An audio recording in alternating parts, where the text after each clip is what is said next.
त्रेता युग में एक ऋषि थे। उनका नाम शांतनु था और उनकी पत्नी का नाम ज्ञानवंती था। उन दोनों को कोई संतान नहीं थी। एक दिन ऋषि और उनकी पत्नी घर के आंगन थे, तभी ब्रह्म ऋषि नारद जी प्रकट हुए। दोनों पति पत्नी ने नारद जी की खूब आव भगत की और सेवा की। उनकी सेवा से प्रसन्न होकर नारद जी ने ज्ञानवंती को आशीर्वाद दिए, सौभाग्यवती भव, आयुष्मती भव, पुत्रवती भव। ये आशीर्वाद सुनकर ज्ञानवंती ने पूछा कि हे ऋषि, क्या तुम्हारा तीसरा आशीर्वाद भी सफल होगा? इस पर नारद जी ने कहा कि ज्ञानवंती, ऋषि के कहे हुए शब्द कभी मिथ्या नहीं होते, लेकिन मेरी एक शर्त है।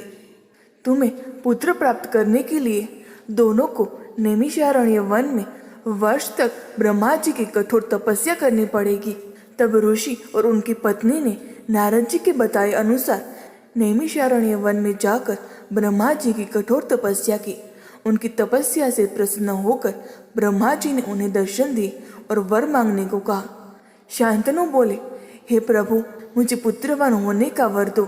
तब ब्रह्मा जी ने उन्हें कहा कि पुत्र अवश्य प्राप्त होगा, लेकिन मेरी एक शर्त है कि तुम्हारे घर में पुत्र होने पर तुम दोनों की नेत्र ज्योति चली जाएगी। इस पर शांतनु ने कहा कि हे प्रभु, क्या हुआ कि यदि मेरी नेत्र ज्योति चली जाएगी? मैं पुत्रवान तो कहलाऊंगा, लोग मुझे नपुंसक तो नहीं कहेंगे। मुझे आपकी सभी शर्तें मंजूर है।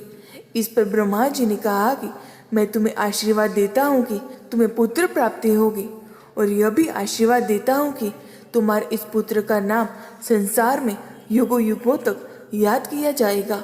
बाद में शांतनु के पुत्र होने पर दोनों माता पिता की नेत्र ज्योति चली गई और वो अंधे हो गए। उस बालक का नाम श्रवण कुमार रखा गया। अगर आपको ये वीडियो अच्छा लगा तो वीडियो को लाइक, शेयर और चैनल को सब्सक्राइब जरूर करें।